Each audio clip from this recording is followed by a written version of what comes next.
मित्रांनो नमस्कार. Doctor More wealth या आपल्या मराठी यूट्यूब चॅनलमध्ये आपले सर्वांचे स्वागत आहे.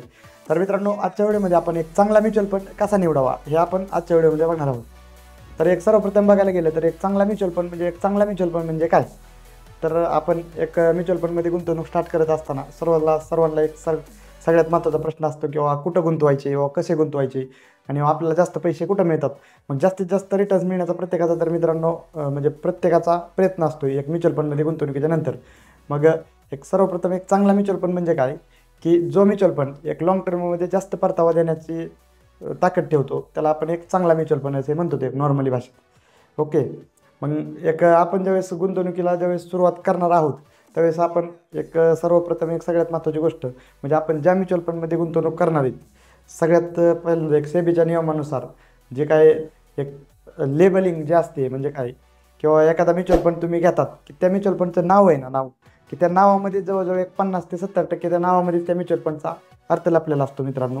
आणि ते पूर्णपणे गव्हर्नमेंटचा नियमच आहे की तसा की ज्या म्युच्युअल फंडचं जसं ऑब्जेक्टिव्ह होईल तसं तुम्ही त्या म्युच्युअल फंडला नाव द्या. म्हणजे उदाहरणार्थ काय, समजा एक HDFC स्मॉल कॅप फंड आहे. ओके, असं एखाद्या म्युच्युअल फंडचं नाव आहे. मग तर त्या नाव काय आहे उदाहरणार्थ की HDFC स्मॉल कॅप फंड म्हणजे स्मॉल कॅप टाईपच्या ज्या कंपन्या आहेत त्या कंपन्यामध्ये त्या HDFC त्या AMCने त्या स्मॉल कॅप कंपनीमध्ये इन्व्हेस्टमेंट केलेली, ह्याचा अर्थ असा होतो. किंवा एक SBI लार्ज कॅप फंड किंवा SBI डेप्ट फंड किंवा म्हणजे असे वेगवेगळे जे काय म्युच्युअल फंडचे नाव आहेत मित्रांनो, ह्या नावामध्येच त्यांचा बऱ्यापैकी त्याचा अर्थ लपलेला आहे. मग ह्या गोष्टी तुम्हाला कन्सेप्ट सगळ्यात महत्त्वाचं आहे की तुम्ही जे काय म्युच्युअल फंड लगेच इन्व्हेस्टमेंट करायला स्टार्ट करणार आहेत त्या नावामध्येच बऱ्यापैकी त्याचा पूर्णपणे एक 70-80% तुम्हाला त्या नावावरूनच कळून जाईल की आपली इन्व्हेस्टमेंट कुठं जाणार आहे. ओके, हे झालं पहिली कन्सेप्ट. मग दुसरी कन्सेप्ट म्हणजे काय, दुसरी कन्सेप्ट जर बघायला गेलं तर एक म्युच्युअल फंडमध्ये गुंतवणूक करताना त्याच्यात AUM एक बघावं मित्रांनो, म्हणजे ॲसेट अंडर मॅनेजमेंट. की एखादा म्युच्युअल फंडमध्ये आपण इन्व्हेस्टमेंट करतोय तर त्या पर्टिक्युलर AMCने म्हणजे किती करोड रुपये इन्व्हेस्टमेंट आहे की त्या पर्टिक्युलर स्कीममध्ये लागलेली, म्हणजे किती रुपयाची इन्व्हेस्टमेंट झालेली त्या पर्टिक्युलर स्कीममध्ये. मग काय स्कीमची 500 करोड असते, काय स्कीमची 5,000 करोड असते, काही स्कीमची 10,000 करोड असते. मग ही एक नॉर्मली तुम्ही साधारण ज्या स्कीमची 1,000 करोडपेक्षा जास्त इन्व्हेस्टमेंट झालेली त्या स्कीमला तुम्ही थोडं प्रेफरन्स पहिल्यांदा द्यायचं. त्याचं कारण काय की कुणीतरी भरपूर जणांनी पैसा इन्व्हेस्टमेंट केला आहे ह्याचा अर्थ काय की ती स्कीम कुठेतरी एक चांगली आहे.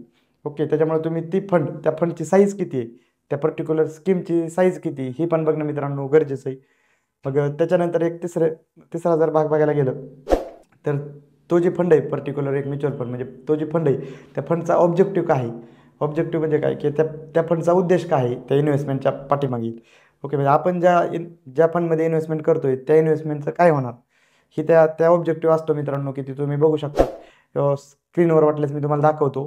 ती स्क्रीन तुम्ही बघा की त्याच्यावर ऑब्जेक्टिव्ह असतो, म्हणजे त्याच्यात त्यांचं रिस्क प्रोफाईल असतं. किंवा म्हणजे एखादा फंड असतं ती लार्ज कॅपमध्ये गुंतवतो, काही फंड असतात ती पूर्ण म्हणजे एक बॉन्ड्समध्ये गुंतवतात, किंवा काही फंड असतात ती गव्हर्नमेंट सिक्युरिटीजमध्ये गुंतवतात, किंवा काही फंड असतात ते स्मॉल कॅपमध्ये. असे वेगवेगळे फंड आहेत.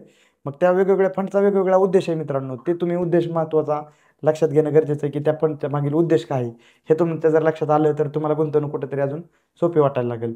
ओके, तिसरा पॉईंट झाला आहे. आणि एक चौथा पॉईंट जर बघायला गेलं तर त्या फंड मागील मित्रांनो थोडं पाठीमागील म्हणजे एक पास्ट परफॉर्मन्स तुम्ही चेक केला पाहिजे. की म्हणजे पाठीमागील जे काय त्यांनी 2 वर्ष, 3 वर्ष, 5 वर्ष जे काय मागचा भूतकाळ आहे त्या भूतकाळामध्ये त्यांनी रिटर्न्स किती दिलेले आहेत ही जर तुम्ही पास्ट परफॉर्मन्स जर चेक केला तर तुम्हाला बऱ्यापैकी कुठेतरी एक फंडचा रिस्पॉन्स किंवा फंडचा परफॉर्मन्स लक्षात येईल.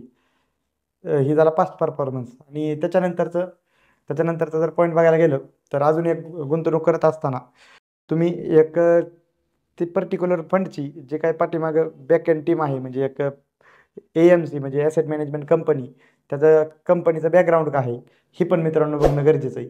कारण की कसं आहे म्हणजे म्युच्युअल फंडमध्ये वेगवेगळे भरपूर काय प्रकारचे भरपूर काय AMC थ्रू फंड असतात. मग त्याच्यात तुम्ही जर एक नामांकित कंपनीचा जर फंड जर घेतला तर त्याचे चान्सेस जास्तीत जास्त ग्रो होण्याचे जास्तीत जास्त चान्स असतात. त्याच्यामुळे तुम्ही HDFC, SBI, उदाहरणार्थ ICICI किंवा LIC अशा वेगवेगळे जे काही ब्रँडेड एक नामांकित कंपनीचे फंड आहेत त्या कंपनीच्या फंडला तुम्ही पहिलं प्रेफरन्स दिलं पाहिजे. आणि त्याच्यानंतरचा अजून एक पॉईंट जर बघायला गेलं तर मित्रांनो एक्सपेन्स रेशो म्हणून असतोय की जे तुम्ही तुमच्या स्क्रीनवर म्हणजे तुम्हाला ती पाठीमागे हे केलेलं आहे तुम्ही त्याच्यात हुडकू शकतात किंवा एक्सपेन्स रेशो, एखाद्या स्कीमचा एक्सपेन्स रेशो किती आहे, मग जेवढा एक्सपेन्स रेशो कंपनीचा जास्त आहे एखाद्या फंडचा, तेवढा त्याचा अर्थ असा किंवा ती आपल्या कुठेतरी रिटर्न्समधून तेवढं कमी होणार. मग त्याच्यामुळं तुम्ही जे काय त्याचा आपण जे काय पैसे इन्व्हेस्ट करतो त्या इन्व्हेस्टमेंटला खर्च होणार असतो तो आपल्याला एक्सपेन्स रेशोमध्ये दाखवतो. त्यामुळे तुम्ही ती एक बघणं गरजेचं आहे. त्याच्यामुळं ज्या ज्या फंडचा एक्सपेन्स रेशो कमी आहे त्या फंडमध्ये तुम्ही इन्व्हेस्टमेंट केली पाहिजे. ओके, ते आलं.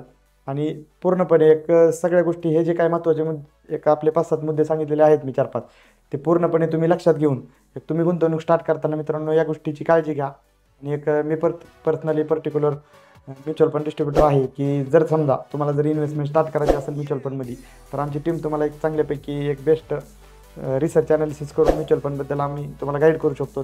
स्क्रीनवर दिलेल्या नंबरवर तुम्ही कॉन्टॅक्ट करू शकतात जर तुम्हाला एक म्युच्युअल फंडमध्ये SIP स्टार्ट करायची असेल तर. कारण की बाकी कोणत्याही रिसर्च आणि ॲनालिसिस झाल्याच्या नंतर जो तुम्ही गुंतवणुकीचा निर्णय घेणार तो निर्णय एकदम वन ऑफ द बेस्ट असू शकतो मित्रांनो. त्याच्यामुळं त्या गोष्टीची बाकी काळजी घेऊन जर काही अडचण वाटल्यास आपल्यासोबत कनेक्ट राहू शकतात.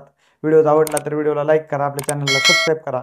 आणि महत्त्वाचं म्हणजे जे काय तुम्हाला कंटेंट पाहिजेत ते कंटेंट तुम्ही कमेंट बॉक्समध्ये सांगा, म्हणजे मी अजूनही कुठेतरी तुमच्यासाठी चांगले व्हिडिओ बनवू शकतो. व्हिडिओज आपल्या मित्रांनाही शेअर करा, म्हणजे त्यांनाही कुठेतरी एक फायनान्शियली लिटरसी आर्थिकदृष्ट्या साक्षर होणं गरजेचं आहे मित्रांनो. चालेल मग, थँक्यू.